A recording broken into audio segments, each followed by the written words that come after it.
Ya, Assalamualaikum warahmatullahi wabarakatuh. Rekan-rekan semua, perkenalkan nama saya Alia Dita Salsabila Putri dengan NIM 240301020357.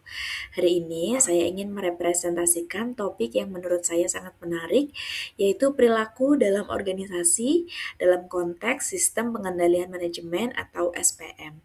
Mengapa penting? Karena sebaik apapun sistem teknologi, SOP, atau struktur organisasi kita, ujung-ujungnya tetap manusialah yang menjalankan. Dan manusia itu punya motivasi, persepsi, bias, budaya, dan kepentingannya masing-masing. Di sesi ini kita akan membahas bagaimana SPM mempengaruhi perilaku dan bagaimana organisasi bisa mengarahkan perilaku individu agar selaras dengan tujuan organisasi. Nah, pada slide ini kita bicara tentang kenapa perilaku dalam organisasi itu penting. Sistem pengendalian manajemen bukan cuma soal angka, anggaran, dan laporan. Sistem ini sebenarnya alat untuk mengarahkan perilaku manusia. Organisasi yang berhasil bukan hanya yang punya strategi bagus, tetapi yang berhasil membuat strategi itu dijalankan oleh orang-orangnya. Di level global, riset Gallup menunjukkan bahwa keterlibatan karyawan terus menurun. Hanya sebesar 23% karyawan di seluruh dunia yang terlibat aktif pada 2024. Dan angka ini stagnan meski perusahaan terus meningkatkan program engagement mereka. Engagement yang rendah ini bahkan diperkirakan menyebabkan kerugian ekonomi sebesar US dolar sebesar 8,9 triliun atau sekitar 9% dari GDP dunia. Angka ini memberikan pesan kuat bahwa perilaku adalah aset organisasi, bukan sekedar konsekuensi. Nah, bagaimana dengan Indonesia? Kita lihat contohnya di Gojek. Sebagai perusahaan layanan on-demand dengan ratusan ribu mitra, Gojek hanya bisa berjalan karena orang-orangnya menjalankan kebijakan dan sistem dengan konsisten. Contoh dari penelitian di tahun 2024 menunjukkan bahwa Gojek membangun sistem pengendalian berbasis nilai perusahaan atau speed innovation dan social impact yang menjadi landasan perilaku pada internal mereka. Jadi, sejak awal kita harus menyadari bahwa SPM itu bukan hanya alat kontrol, tetapi alat pembentuk perilaku. Nah, di mana tanpa perilaku yang tepat, sistem tidak akan berjalan. Kemudian kita akan menjelaskan mengenai keselarasan tujuan atau goal congruence. Goal congruence berarti ketika individu mengejar tujuan pribadinya, namun secara otomatis juga membantu perusahaan mencapai tujuan utamanya. Masalah umumnya adalah karyawan ingin digaji tinggi, perusahaan ingin efisiensi biaya, karyawan ingin fleksibilitas, dan perusahaan ingin konsisten. Ini menciptakan adanya konflik kepentingan. Teori manajemen menjelaskan bahwa sistem kontrol harus mampu membuat tindakan individu berjalan searah dengan tujuan organisasi. Jika seseorang merasa tindakannya menguntungkan diri sendiri dan organisasi, maka ia akan lebih termotivasi melakukan tugasnya. Contoh kuatnya ada di Gojek juga. Gojek berkembang dari 20 rider menjadi 500.000 mitra pengemudi. Ini hanya bisa bekerja jika pengemudi dan perusahaan memiliki keselarasan tujuan. Misalnya, pengemudi ingin bonus, perusahaan ingin layanan cepat dan puas. Maka Gojek membuat sistem insentif, rating, dan dan pemetaan data yang mendorong kedua tujuan tersebut tercapai bersamaan. Nah, kesimpulannya, goal congruence adalah fondasi agar sistem kontrol berhasil. Selanjutnya, kita akan menjelaskan mengenai faktor internal dan eksternal yang mempengaruhi perilaku organisasi. Dimulai dari faktor eksternalnya terlebih dahulu. Faktor eksternal berasal dari lingkungan di luar perusahaan, terutama norma sosial masyarakat. Contoh konteks di Indonesia. Masyarakat Indonesia terkenal kolektivis, yaitu memiliki nilai kebersamaan, gotong royong, dan keharmonisasian. Ini membuat karyawan cenderung Mohon maaf. Ini membuat karyawan cenderung menghargai kerjasama dan hubungan baik. Kemudian contoh nyatanya di Telkom Indonesia. Penelitian menemukan bahwa program diversity dan inclusion Telkom berpengaruh signifikan pada retensi karyawan. Artinya, lingkungan kerja yang inklusif meningkatkan rasa aman dan loyalitas. Jadi, perilaku karyawan tidak hanya dibentuk sistem internal, tapi juga budaya masyarakat tempat perusahaan berada. Kemudian kita akan menjelaskan mengenai faktor internal, yaitu budaya organisasi. Budaya organisasi adalah kepribadian perusahaan, nilai-nilai, cara berpikir, cara bekerja, dan keyakinan yang dianut bersama karyawan. Budaya yang kuat akan membentuk cara karyawan mengambil keputusan, mengarahkan perilaku tanpa perlu instruksi berulang, dan menjadi dasar semua sistem kontrol operasional. Contohnya dari Telkom Indonesia Regional 4. Mereka membangun budaya kinerja tinggi dengan cara menyusun subkultur positif di tiap unit, melakukan sosialisasi budaya rutin, serta membentuk high performance culture system. Nah, Telkom menghadapi tantangan seperti kurangnya keterlibatan karyawan dan transformasi perusahaan. Tapi mereka mengatasinya lewat inovasi budaya, lingkungan kerja adaptif, dan membangun hubungan personal melalui program internal.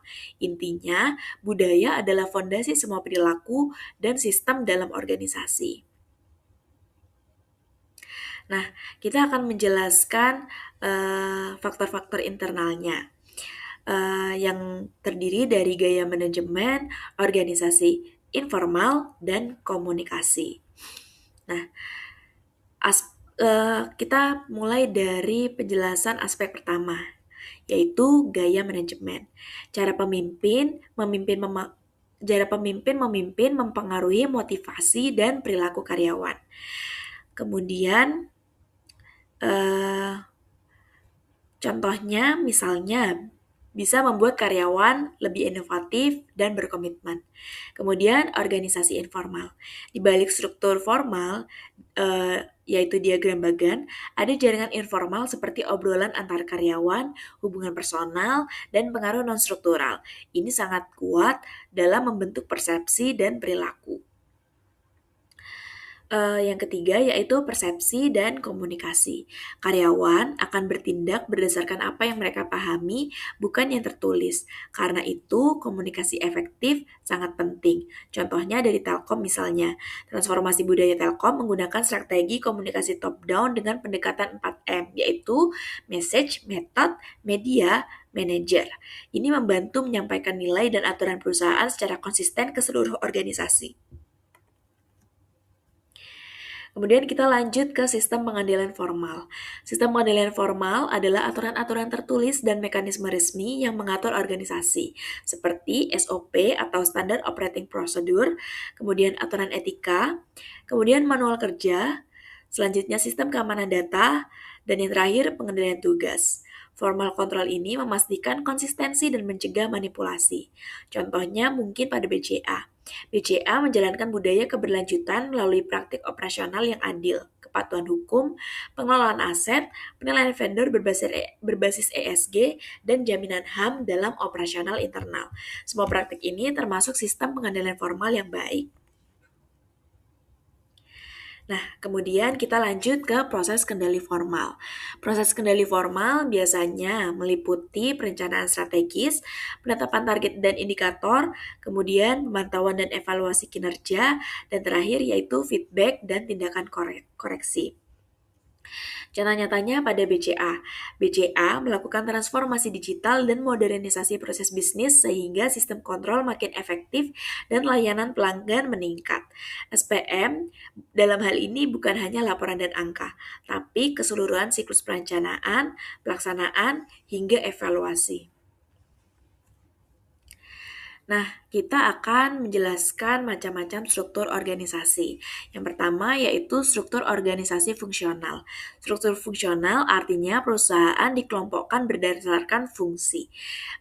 Contohnya seperti pemasaran, produksi, keuangan, SDM, dan operasional. Keunggulannya spesialisasi tinggi dan keahlian mendalam per fungsi. Kelemahannya sering muncul silo atau fungsi berjalan sendiri-sendiri. Kemudian komunikasi antar fungsi juga dirasa sulit. Contohnya pada BCA, dengan masuknya teknologi baru, pekerjaan rutin makin otomatis. BCA tentu harus menyesuaikan struktur fungsionalnya agar cocok dengan era digital kini. Kemudian yang kedua yaitu struktur unit bisnis atau divisional. Struktur ini membagi perusahaan berdasarkan unit bisnis, produk, atau wilayah. Keunggulannya lebih fleksibel, kemudian keputusan lebih cepat dan dekat dengan pelanggan. Kelemahannya bisa terjadi adanya duplikasi fungsi antar unit. Contohnya pada Pertamina. Di tahun 2018 hingga 2021, Pertamina direstrukturasi menjadi holding subholding agar lebih cepat mengambil keputusan, lebih efisien, dan lebih lincah dalam bersaing. Ini membuat struktur divisional mereka jauh lebih efektif. Contohnya, di Pertamina yang kini memiliki subholding seperti upstream, gas, refinery dan petrochemical, energi baru terbarukan, komersial dan trading, serta integrated marine logistik. Masing-masingnya bertanggung jawab atas segmen bisnis tertentu. Ini merupakan contoh nyata perusahaan besar yang mengadopsi struktur unit bisnis untuk efisiensi. Kemudian kita lanjut ke struktur matriks. Struktur ini memberikan dua garis komando, satu berdasarkan fungsi dan satu berdasarkan proyek atau tim atau produk. Kelebihannya lebih fleksibel, kemudian cocok untuk inovasi dan proyek kompleks, dan yang terakhir mempermudah koordinasi lintas fungsi. Kelemahannya risiko konflik peran, kemudian karyawan juga bisa bingung nih laporannya kepada siapa. Contohnya ada di Gojek. Gojek menggunakan tim lintas fungsi untuk mengembangkan produk dan mengatur layanan di 167 kota dengan memanfaatkan AI, Big Data, dan Machine Learning untuk koordinasi. Nah, kita akan menjelaskan mengenai fungsi controller. Fungsi utama controller yaitu menyusun laporan keuangan, mengelola sistem akuntansi dan informasi, kemudian melakukan audit internal, dan menilai risiko dan mengembangkan SOP, serta mengawasi pemenuhan aturan. Contohnya pada sistem perbankan Indonesia. Penelitian menunjukkan bahwa budaya sangat mempengaruhi bagaimana sistem kontrol bekerja. SOP, audit, dan perencanaan seringkali dipengaruhi oleh nilai-nilai lokal seperti kejujuran dan saling percaya. Nah, kita akan menjelaskan sistem pengendalian manajemen di perusahaan Indonesia. Yang pertama yaitu Gojek, yang menunjukkan sistem pengendalian berbasis teknologi dan data. Gojek berkembang dari 20 rider menjadi 500.000 mitra driver, memimpin 55% pangsa pasar ride hailing di Indonesia. Kemudian, sistem pengendalian berbasis nilai, yaitu speed, innovation, dan social impact, mengarahkan perilaku karyawan dan mitra. Nah, Gojek menggunakan data-driven controls, di mana algoritma penilaian mitra dilanjutkan dengan dynamic pricing, demand forecasting, dan fraud detection untuk menjaga kualitas layanan. Inti SPM pada Gojek yaitu kontrol berbasis budaya ditambahkan dengan data analisis menjadikan keselarasan tujuan antara mitra dan perusahaan. Kemudian Telkom Indonesia yang menunjukkan budaya organisasi dan komunikasi sebagai sistem kontrol. Adanya program diversity dan inclusion terbukti meningkatkan retensi karyawan dan memunculkan perilaku positif seperti bantuan karyawan. Telkom di Regional 4 membangun budaya kinerja tinggi melalui subculture, sosialisasi, dan high performance culture system. Transformasi budaya didorong melalui komunikasi top-down dengan 4M, yaitu message, method, media, dan manager.